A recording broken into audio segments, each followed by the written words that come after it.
Well,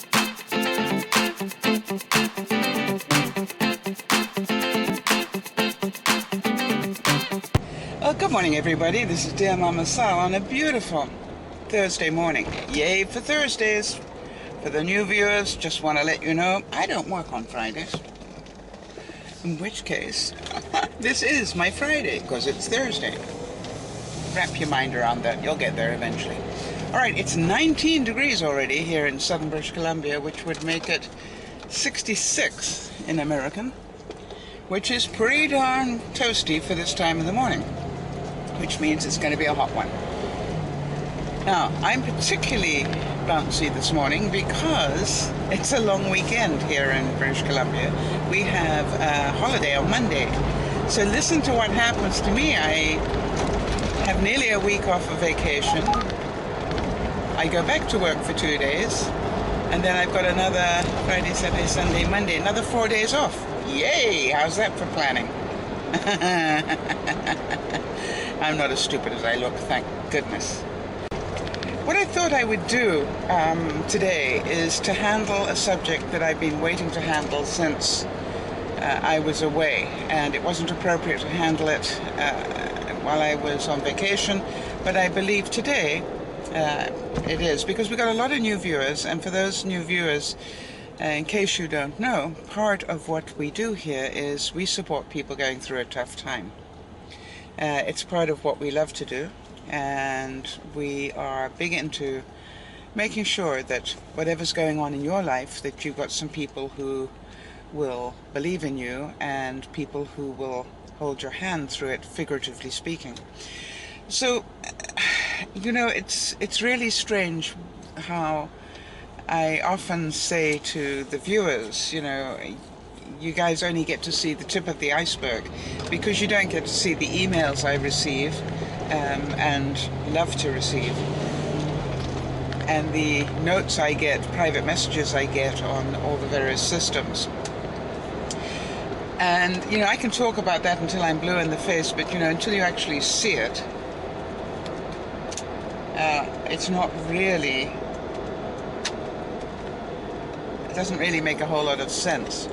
While I was away in California, such an email arrived. And quite honestly, I was sitting down at the dining room table, and I had a couple of people in the room with me, and I guess my whole face changed as I read the email. Enough that I think it was Judy who said, "Hey Sally, you okay?" And I said, "Oh yeah, I'm just reading one of those emails." And she said, "One of those emails?" And I said, "Yes, one of those emails that I do this for." I said, "Come and have a look." And I must admit that Judy hung over my shoulder and she read the email,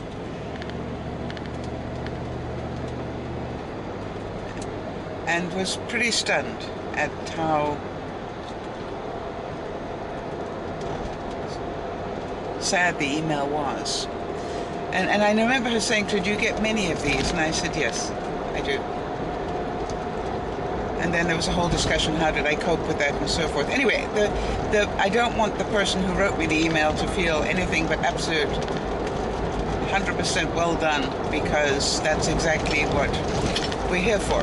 But I did want to discuss the topic because it was so important. Two things about the topic. Number one, the content of the email, generally speaking. If I put it into a big basket, I'm certain that a lot of you are going to relate to it. But secondly, how to deal with it. So, the topic was, this particular viewer wrote to me and trusted me enough to tell me the truth about a situation she had got herself into. Now, she'd managed to make a couple of quite major mistakes in her young life. Enough that she'd lost the trust of her mother. Now, I'm quite certain there are a few of you out there that have done that, and I really felt very sorry for this young person. Anyway, what happened was she continued to tell me about what she had done, and I don't want to go into details about it, but she then said she spent some time rebuilding the trust, and how hard that had been to rebuild. And I could almost feel the pain of her doing that, because it is difficult to rebuild trust. Whether you are a young person, whether you are a husband or a wife that's messed up, it's very difficult, and sometimes it's not possible. Anyway, so what she had done was spent some time rebuilding trust, and then did both things again. The very things that caused her to lose her parents' trust, she repeated them. Well, I don't have to tell you that was not a good outcome. And she wrote to me almost devastated. And as I read this email as I was sitting in California, I don't mind telling you that I could feel her pain. I could feel just how upset she was, and I wished in my own reality that I had some sort of magic pill that I could dish out and go, hey, take this, it'll all be better. But the truth is, if you have screwed up that badly, not once, but twice, it makes it difficult for people to trust again. And so what I said to her was the only bit of truth that I could possibly give her, which was, hey, you may never regain the total trust of your parents. Might not happen. But it is your job in life to find out why you're repeating the behavior. In other words, this is not your job to feel sorry for yourself and beat up on yourself. It's your job to find out, why are you doing this? And it doesn't make you a bad person. You've got a good reason for doing this.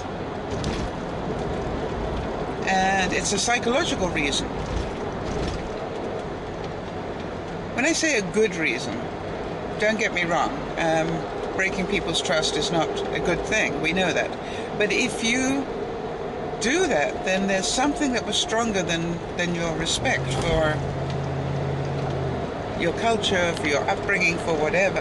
And so what I said to her, I strongly recommend you get into therapy and find out what on earth is going on in your life that caused you to do these things. Now let me give you a couple of examples. It may be in your life, for example, that you're trying to fit in, right? You're trying to be one of the crowd or whatever. And let's take an example, that everybody's smoking weed or something. And so, in your heart of hearts that you're not meant to do that. And you've managed not to do it all your life. And yet, these people are really important to you. You really want to be accepted by this group of people. So what you make a conscious decision to do is to smoke weed in order to fit in. Now, I'm certain there are a lot of people listening to this or watching this that are nodding their heads because they did that. And so that was the first thing that I told this young lady, which was, hey, you're not the first person to do this, and you're not going to be the last either, unfortunately. So know that when you look around you, there are an awful lot of people who've done the same thing. So what I said to her was, let's say it's an example like that, which is, you need to look at why did you need to fit in that badly, right? To make sense? So I could give you all sorts of examples of the ways in which we cross the boundaries. Now, I, for one, am not a perfect person, as you all know. And I've got a few things in my life that I am not too proud of. I don't mind telling you that. Seemed like the right decision at the time. because I wanted to be accepted, loved, whatever. Seemed like the right idea at the time, but they weren't the right idea. They were very bad choices on my part. But did that mean that it's scarred me for life? Well, yes, in a way, I guess it has. But you know something? I also have to look at it and say, if I hadn't made those mistakes in my life, how on earth could I relate to the people who write to me? You know, if I'd been so well behaved the whole time, how on earth would I relate to the people who write to me? So there's part of me that believes that the reason I can be compassionate when people write to me is because I've been there. I know the problem. I've gone through hell and back with it. So let's make this perfectly clear for those of you who need to hear this today. Making mistakes is part of life. We all make mistakes. Some are more egregious than others. You know, some are more difficult to overcome than others. But we all make mistakes. There isn't, I don't care who you put on a pedestal, everybody makes mistakes. And I strongly believe in my heart that we punish ourselves far more than any parent, boss, husband, wife could punish us. You know what I mean? Depending on where the problem is. I was hearing yesterday from another viewer who I know fairly well, and they'd made a mistake at work. And, you know, rather than have a 20-minute conversation about it, I said, yeah, you made a mistake. Okay, let's move on. Yeah, because we all make mistakes. And at one point I asked, do you want me to talk on my Sal the Boss hat, or do you want me to put on my Sal your friend hat? And, you know, when I was Sal the friend, I said, you know, gosh, I feel so sorry for you, and da-da-da-da-da-da. But when I was Sal the Boss, I said, yeah, you screwed up. But it's not the end of the world. You know, this is how you go forward. So, people, I don't know what mistakes you're holding on to. I don't know which ones you made and how many years back you made them. But if you've ever made a mistake, I don't want you to write down and tell us what you did, but what I would like you to do is to own it and maybe put in a couple of comments about the fact that you did and you have continued to live a very productive, meaningful life. Because I think more than anything, that's what people need to know, is that the person you have to forgive is yourself. And you have to work really hard. You don't have to. You may choose to. You know, do some work and find out why you're making that mistake. And do it earlier rather than later. Because It took me quite a few years before I realized maybe I need to get some help here. Because, you know, I kept repeating the same mistakes. It's like, how dumb was that? And I'm laughing now because it took me the longest time to see that I was repeating the same things. In different ways, but it was all the same things.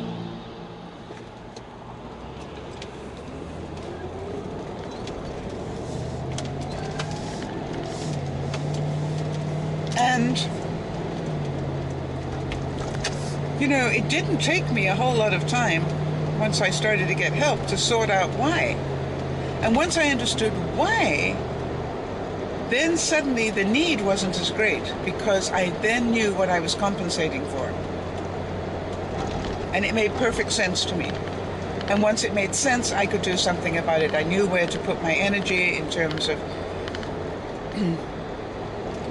what I needed in my life. Excuse me, so I wouldn't have to keep repeating those behaviors. Excuse me. I've got the hiccups early in the morning. Not a good thing. Guess I downed that first coffee a little too fast.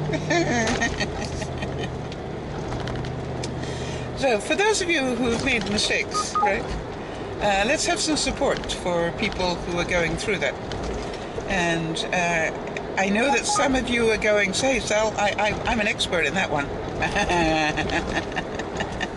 So if you are an expert in that one, I would like to form a support team for this human being that wrote to me to help her through the process.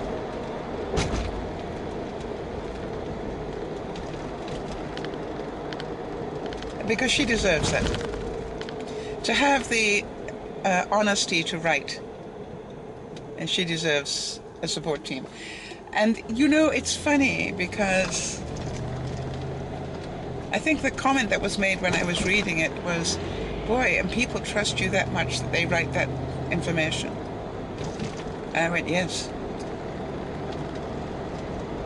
They do. So, if there's anything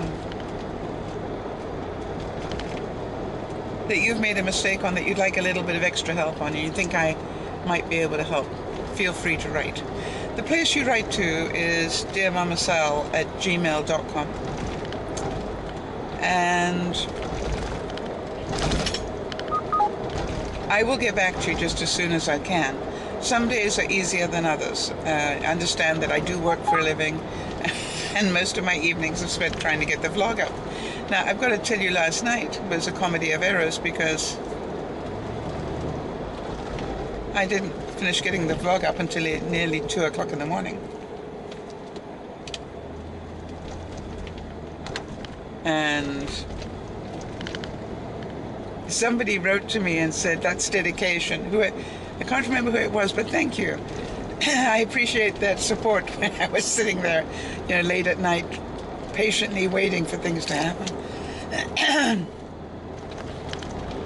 As you can hear, I really did appreciate it. It was a really nice thing to say to me at that time, because I assure you it can get very boring when you're sitting there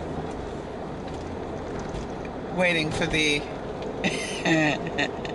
mechanics to happen. I don't know what happened to my internet server last night, but normally it does not take 156 minutes to upload a vlog. I pay extra to make sure it doesn't.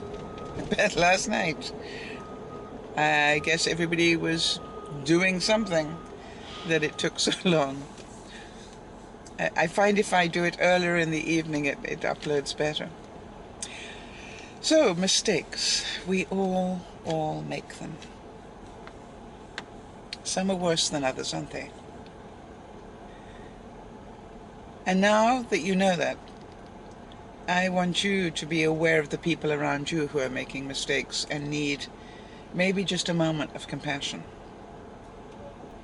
Maybe they need one less person beating up on them and one more person loving them and saying, no, it wasn't your best move, but let's move on.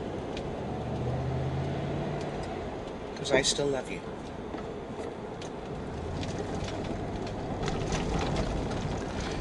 You have to understand that you can't rewind the day and start it again. It's there. You've done it. Nothing's going to erase it. Time to move on.